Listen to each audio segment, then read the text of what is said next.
Alright, hello there. Well, today we will be talking about a specific camera I use all the time. It's not this one, this is the Fujifilm X-T5, but we are going to be talking about the camera that's filming me right now, the Fujifilm X-T5. And there is so many reviews on the internet, on YouTube, and most of them highlight the main features of this camera, like a new 14 megapixel APS-C sensor, never seen on APS-C before. They're going to be talking about 6.2K open gate recording and features like that. But I want to take a different approach in this video because having used this camera over the past 2 years, there is quite a few features that this camera has that previous Fujifilm or other cameras from other brands do not have, that are absolutely underrated and that I use on a daily basis. And with that being said, let's jump into the video.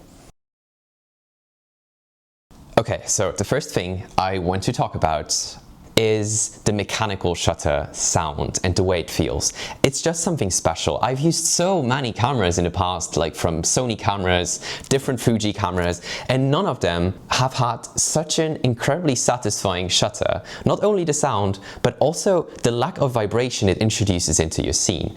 I remember unpacking it and taking the first shots, and I was so surprised to see how silent it was. Initially I was like, is the mechanical shutter even enabled? So I went into the menus and to my surprise it was enabled. And I don't know what Fujifilm did there, what shutter unit they used for that camera, but it's incredibly silent, it's incredibly satisfying to use, and it's just a pleasure. But as I know it's quite subjective what type of shutter, what shutter sounds good to you, I'm just gonna make you listen to it yourself and also make a quick comparison to the Fujifilm X-T5 shutter, which arguably sounds much worse.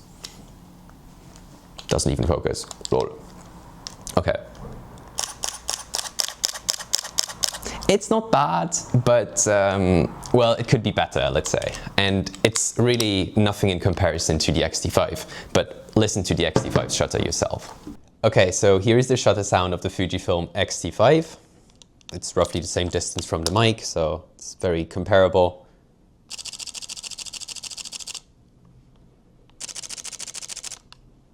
Well, it's night and day.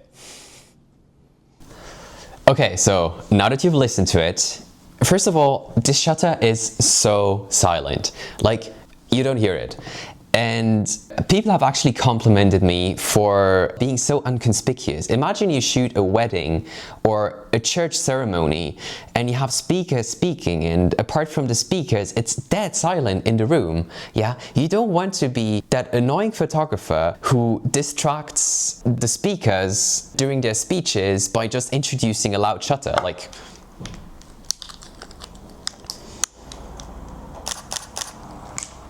yeah. I don't like to do this, and people actually complimented me for being so inconspicuous, and that's mostly due to me using the mechanical shutter that's so silent. So yeah, it was just a great experience. Additionally, in terms of camera shake, it also introduces very little camera shake, and that's useful. I mean, I'm a street photographer mostly, so I often shoot handheld long exposures or even on tripod. And for these long exposures, you want to make sure that you do not introduce any unnecessary camera shake, because otherwise your photo is going to be blurry. And with the Fujifilm X-T5, you can really easily handhold it, and there is no vibration introduced by the shutter at all. It's like shooting on electronic shutter, and I think that's such a great plus. And bottom line is that this is such an underrated feature. Nobody talks about it, but the shutter mechanism Fujifilm used in their cameras is really absolutely amazing. Okay, so the second feature I want to talk to you about are dynamic range settings. And let me tell you, they are absolutely underrated. They are so powerful if used correctly. So for a very long time, I've assumed that if I want to have the best dynamic range, the most information in my photos, I would have to shoot at base ISO. But since I have been using dynamic range settings, I actually realized that there is so much more potential for dynamic range in your photos if you use these dynamic range settings. And what dynamic range settings essentially do is they will make your highlights be exposed at your base ISO of your camera. In the case of the Fujifilm X-T5, that's 125, and your shadows are gonna be raised. So in processing, the camera is gonna raise the ISO for the darker parts of your photo. So let's say, for instance, you have a scene in which you have really dark shadows and really bright highlights, so a high dynamic range. In that case, you will want to enable your dynamic range settings, and what it essentially did is you would have properly exposed highlights but also properly exposed shadows, and this could be really handy. And I'm happy to take that trade-off of just having a little bit of noise in my shadows if it means I'm gonna have a properly exposed photo to work with both in camera and also later during the editing in Lightroom.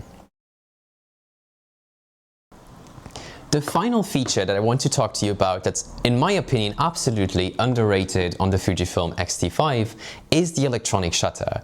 You might ask yourself, well, what do you mean? I mean, every camera these days has an electronic shutter, right?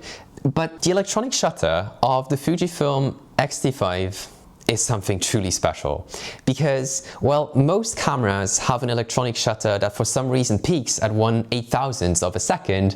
The Fujifilm X-T5 can have a shutter speed that goes much higher. It goes to an incredible 1/180,000th of a second. This is ridiculous. It's so high that admittedly I've never actually reached maximum electronic shutter speed of that camera, but out of experience I can tell you that it's quite easy to reach a mechanical shutter of 1/8000th of a second. And now I want to show you two examples where this incredibly fast electronic shutter speed on the Fujifilm X-T5 came in really handy in some of my street shots where otherwise I would have to use an ND filter or stop down my aperture, which I absolutely didn't want to do because it would have changed the look of my shot. Alright, so here we have our photo number one that I want to show you. So first of all, we see that this is a very bright scene. It's a scene where you see the sun is right in the frame and you have a silhouette in the foreground being our main subject. Then you also see that there is some foreground interest, which is these bokeh blobs. And in order to achieve these bokeh blobs that really give you impact in this photo, you will need to shoot your lens wide open. In this case, I used the Viltrox 27mm f1.2, shot at f1.2. And if you shoot wide open, your foreground and background will be blurry, right? And this foreground blur, that's what I wanted to achieve in this photo. And I had to shoot wide open. However, if you shoot wide open on your lens, it's going to introduce a lot of light onto your sensor.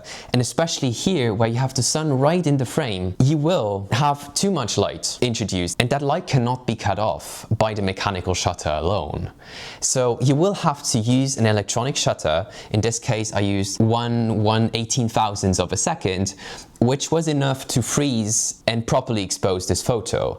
And for instance, if I shot a camera that just had an electronic shutter that went up to 1/8000th of a second, you would be a little bit screwed because you would either have to use an ND filter, which is a bit annoying because, I mean, for video, ND filters are absolutely amazing, but for photography, I usually just take one camera and one lens with me. And if I have an ND filter, that's an additional thing I need to carry.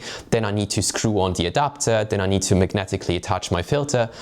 It's just inconvenient. It's going to make you miss your shot. And alternatively, you might properly expose your shot by stopping down your lens. But if you stop down your lens, you will not have the same effect because your bokeh blobs will be much smaller or not even there. And if you really want to create a photo that has this foreground interest and these bokeh blobs in the foreground, you will definitely want to shoot wide open and you will want to shoot electronic shutter to get this photo. Okay, the second photo I want to show you is the following. It's taken in Salzburg, Austria, and again we see this lovely silhouette. Like, there is such a great rim light on that subject, and you have the sun in the background creating this nicely backlit silhouette and this strong leading line into the scene.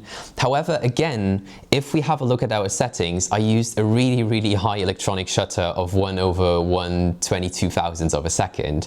The reason for this is, if we see the settings here, this is shot on my 18mm f1.4. I shot it at f2, and the reason why I didn't want to stop down any further is because if I stop down, you might have noticed it already in your photos too, that specular highlights, so strong highlights like the sun for instance, will create a sun star. And I love sun stars. They are really artistic effect that I love to use in some of my photos, but in this one it would actually have distracted from my subject. So I wanted to have the sun nice and glowy, soft, hazy, and I also wanted to separate my silhouette just a little bit to make it stand out even more, and that only works if you shoot wide open. But as we have already mentioned before, by shooting wide open, we introduce a lot of light into our scene, and if we want to properly expose our scene and cutting off enough light to have this proper exposure, you will need to shoot electronic shutter. And while this is not a problem on my Fujifilm X-T5, it is a problem on cameras that do not have electronic shutters that go that far. And again, the solutions would be the same as before. You would have to use an ND filter, carry it around, put it on, probably miss the shot, or you would need to stop down even further, and by stopping down you would introduce a sun star, and you would also make the background a little bit less blurry, meaning that the look of your composition will not be the same. Alright, so these were my 3 features that are in the Fujifilm X-T5 and that are, in my opinion, completely underrated. And that there is features that they have improved in this camera over other Fujifilm cameras, and features that this camera has that other cameras from other brands simply do not have. And with that being said, I really hope that these features were useful, and I might give you a deeper dive on these features in the future. With that being said, thank you very much for listening. And if you enjoyed what you saw today, you might even consider, liking the video.